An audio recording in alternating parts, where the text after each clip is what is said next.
The Simpsons.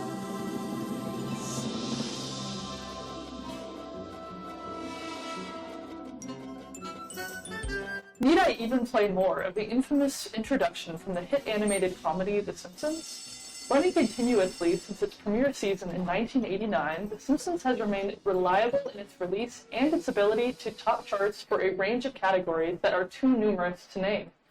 The Simpsons follows the daily lives of the residents of Springfield, a fictional place that represents the average American city.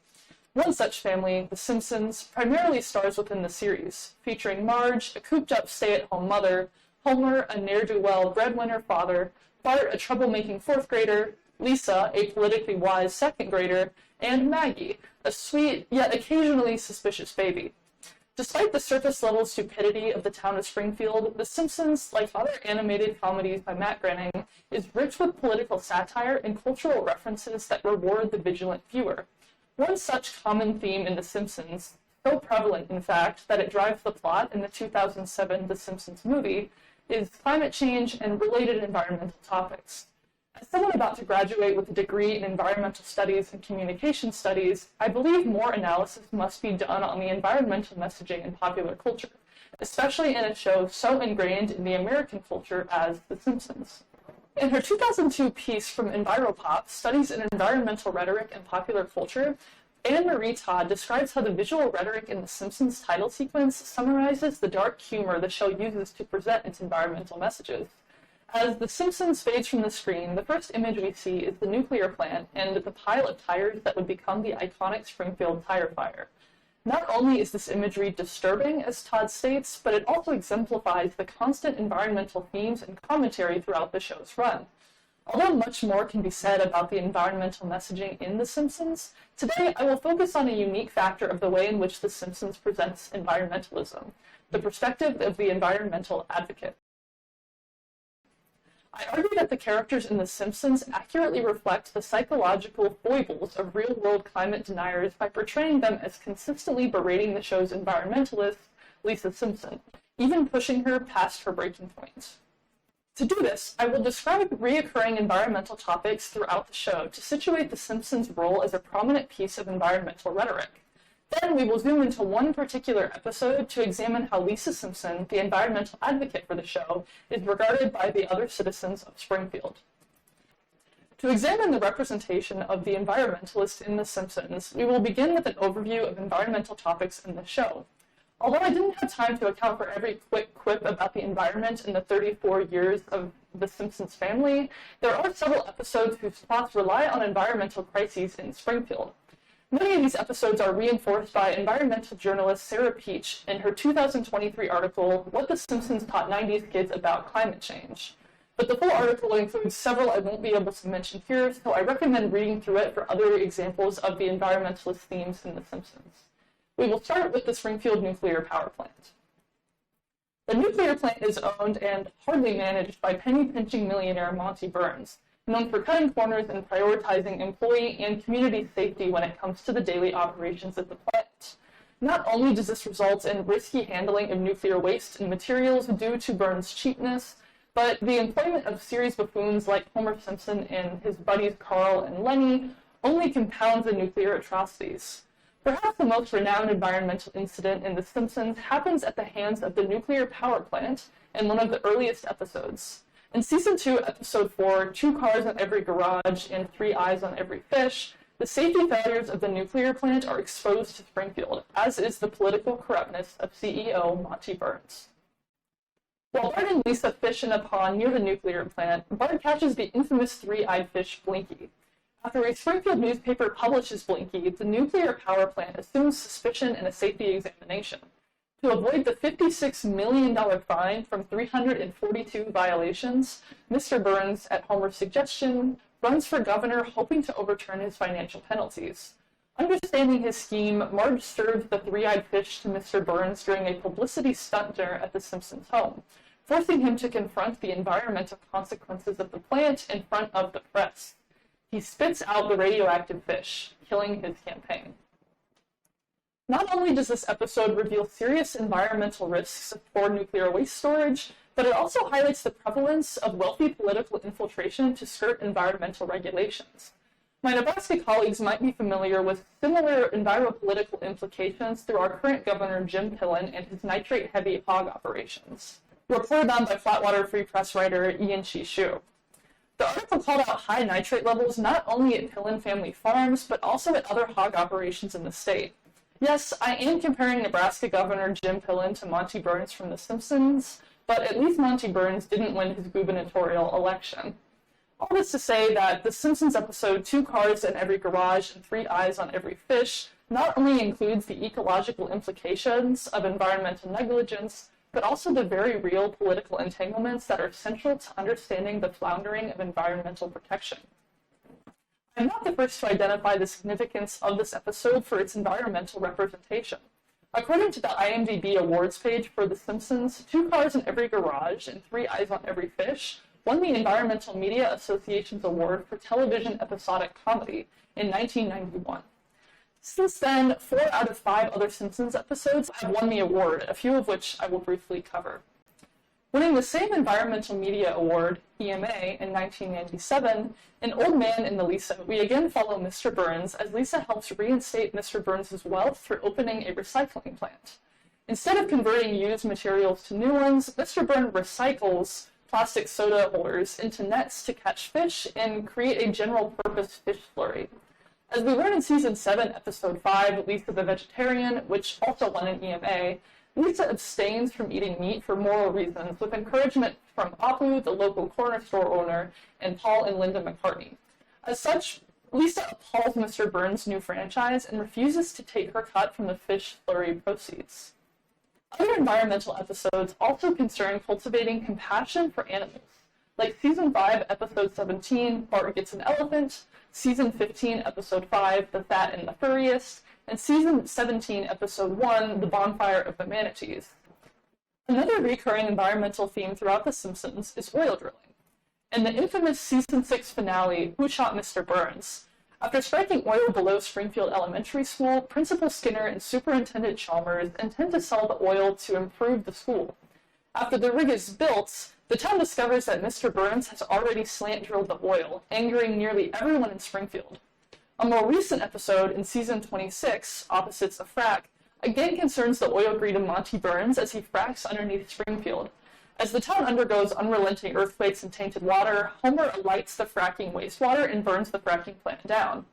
And finally, as a politically left-leaning sitcom, The Simpsons of course directly implies climate change throughout its tens of seasons and swath of episodes. Like many political jokes in The Simpsons, climate change is briefly addressed, inspires a laugh or two, and then the plot moves on. This is the case in both Season 16, Episode 7, On a Clear Day I Can't See My Sister, and also in Season 21, Episode 8, Oh Brother, Where Art Thou?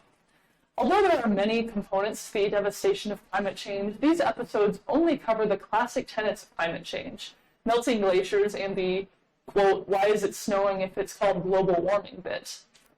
A unique episode of The Simpsons, however, addresses climate change and the state of the environment not only from a scientific angle, but also from its mental impacts on the environmental advocate. The Good, the Bad, and the Drugly. A vital insight into the human relationship with climate change. The episode goes beyond the typical environmental themes in The Simpsons to offer insight into both the psychological strain felt by the environmentalist and the way in which society treats the environmentally conscious. In The Good, the Bad, and the Drugly, we are afforded an entire B-plot of Lisa's inevitable environmental spiral. For a class speech about Springfield in 50 years, Lisa shares the following words with her class. There is no Springfield 50 years in the future. With global warming trapping the CO2 inside our poisonous atmosphere, our superheated oceans will rise, drowning our lowlands, leaving what's left of humanity baking in deserts that once fed the world. And in the new Nineveh, darkness falls. After this, dubbed by Principal Skinner outburst, Lisa is recommended to intensive therapy. At the therapist, Lisa is diagnosed with environment-related despair and prescribed Ignore It All, pills that cause Lisa to hallucinate smiley faces across her vision. The environment-related despair that Lisa copes with in this episode is akin to a recent study of psychology, environmental anxiety. The concept of environmental anxiety, also called eco-anxiety, was initially defined by Australian environmental scholar Glenn Albrecht in 2005. By 2011, he was already describing the use of the term as rapidly expanding in his article Chronic Environmental Change, Emerging Psychotraumatic Syndromes. Although eco-anxiety is not in the United States Catalog of Mental Disorders, the DSM, my research revealed that global psychologists have continued to study the ever-increasing rate of environment-related anxieties as the global climate condition continues to slip. Eco-anxiety has been targeted by psychologists as a branch of general anxiety, but I am no psychologist, and frankly, I am a believer in the weight of social theory over a field as hyper-individualized as psychology. As such, I enjoyed the more philosophical writings of Albrecht in considering the implications of eco-anxiety. In his 2011 article, Albrecht underlines the human reliance on predictable Earth cycles, and using the distress witnessed in other animals facing climate change, argues that humans are certainly experiencing psychological and body illnesses as a direct result of climate change. Finding no words in English that encompass the human-nature relationship, Albrecht coined the term psychotraumatic for the mind's connection to the Earth and somatraumatic for the body's connection to the Earth. Somatraumatic illnesses include heat stress, environmental cancers, and endocrine disruptors. More relevant to the episode of The Simpsons are the psychotraumatic illnesses described by Albrecht. These include illnesses such as eco-paralysis and eco-anxiety. Lisa's entire demeanor in the episode reveals traits associated with eco-anxiety as commonly defined by the American Psychological Association and Eco-America in 2017 from their Mental Health in Our Changing Climate report as, quote, a chronic fear of environmental doom. Lisa's condition might not be chronic as it appears in the episode, but her acceptance at the ending of the episode. Bart, in my concurrent adventure, I learned a really important lesson. You can't wallow in despair. Face things as they really are. Denotes an underlying depression that has persisted and will persist through the rest of her life. As proposed in Albrecht's 2011 article, Lisa's plunge into eco-anxiety arises through an internet search of what Albrecht calls eco-information, made widely accessible by the internet. Lisa adapts her negative environmental outlook while reading through this overtly negative eco-information, including articles about the final polar bear hanging itself, a world war over the last drop of oil, and people having to drink soap amidst a water shortage. Clearly, during her speech and other passive comments before she begins her medicine, well, off to school where they'll prepare our little minds for a future we'll never see. Lisa has taken on environmental doomism, and thus eco-anxiety. While we have now made it clear that Lisa suffers from eco-anxiety in this episode, it is equally crucial to analyze the support, or rather lack thereof, she receives from her family and community. Immediately after Lisa delivers her factual speech, the class trembles in fear, with one student going so far as to jump through the window. Principal Skinner describes her speech as an outburst, implying that it was inappropriate and disorderly. The therapist she visits has "When Your Kid's Gone Cuckoo" written on her door, situating Lisa's behavior as crazy and hysterical, traits deemed undesirable for functioning in a normal way. In other environmental episodes, too, Lisa's concern for the environment is ridiculed by her classmates and the adults in her life. Can there be any doubt that the culprit is greenhouse gas produced by man? The only gas is coming from Lisa's butt. People, please! Global warming can cause weather at both extremes, hot and cold. I see, so you're saying warming makes it colder. Well, aren't you the queen of crazy land? Everything's the opposite of everything. La-di-da-di-da. Undoubtedly, Lisa's community condemns her environmental outbursts, serving to further ostracize her and belittle her attempts to promote more awareness about environmental issues. The psychological analysis here, then, must also extend to the ridicule of the non-environmentally conscious. As Albrecht notes in his 2011 article, the internet has made most people in the West aware of climate change and its contingencies. Most people generally agree that they don't want the ecological fallout of major Earth systems.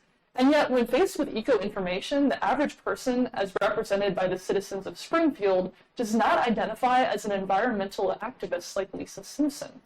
Albrecht describes the state of psychoterapia as eco-paralysis. He writes, quote, "I argue that it is not that people are unconcerned about changing environments, it is just that they are unable to translate their concerns into any meaningful action. Unending eco-information, surely worsened by the internet, tends to paralyze people due to the global scope of environmental problems. How can a single person combat global environmental collapse? When people are aware of the global climate collapse happening around them and are unable to do anything, they tend to use avoidance tactics to alleviate the cognitive dissonance that they create. This avoidance includes selective exposure to information about the failing climate, and this often includes rejecting ideas and the actions of environmentalists like Lisa Simpson. Most people are overly inundated with facts about environmental unrest, and so those who face eco-paralysis might express climate denial to protect their false sense of climate security. They have created a fictional bubble where they have decided that environmental calamity is not happening, so they must belittle environmental activism to avoid stirring their own cognitive dissonance. Environmental activists are people struggling with the scope of the climate crisis too, and so of course constant condemnation of their actions wears away at their mental health. In The Good, the Sad, and the Drugly, we witness the breaking point of Lisa's ability to withstand the disapproval of her environmental consciousness by her Springfield community. Analyzing the way in which people react to her environmental activism in this episode and in others, we can use eco-paralysis and cognitive dissonance to understand their prolonged criticism despite clear symptoms of a worsening climate. In conclusion, The Simpsons, a show awarded for several environmental episodes, also captures the psychological plight of the environmentalists at the hands of the climate denier. Lisa Simpson faces unrelenting criticism about her ecocentric views throughout the decades of The Simpsons. And in The Good, the Sad, and the Drugly, we see her finally hit a very realistic wall of depression surrounding climate inaction. To wrap this all up, I want to connect the scrutiny Lisa faces to real-world examples of activism criticism. While there have always been people who have opposed environmental action, the internet has curated a platform that anonymizes and thus perpetuates the undermining of environmental advocacy. On Twitter, no, I will not call it X, direct action environmental groups like Just Stop Oil from the UK and Climate Defiance from the United States receive comment sections full of people calling their acts useless and/or unnecessary. A November 30th, 2023 post from Just Stop Oil details the arrest of 4 mothers who were trying to slow march in the street as a protest against climate inaction in the UK. Popular comments read, quote, "If the protest is about the planet being too hot, why are these people dressed as though the weather is cold outside? Sends a bit of a strange message." And, quote, "Billy snitches. Nice to see those people applauding the police for doing their job and arresting the clowns." The comments often incite violence or imprisonment for the protesters while calling them hypocrites for driving to events or using oil to heat their homes. Like some of these commenters, I don't always agree with the tactics that these groups use, but as a fellow environmentalist, I see their struggle to create a better world, and I do appreciate their efforts. The blatantly ignorant and hateful comments, however, serve to discourage all environmentalists, not just those with Just Stop Oil. They can curate eco-anxiety among activists by ridiculing and downplaying their protests and marches. Humanity is shooting itself in the foot, essentially, for not working more collectively against the real climate criminals. Poor education and neglect from the state has pitted us against each other, while industries and the government continue to line their pockets with oily, bloody money. Latest episodes of The Simpsons don't and can't capture the complexity of modern environmentalism's entanglements with the internet and corrupt governments. Throughout the show's run, however, its writers have built a relatively consistent symbol and microcosm of the environment through Lisa Simpson, who, like the rest of us, experiences eco-anxiety and perpetual criticism from those around her who have yet to cope with the depreciation of the global climate.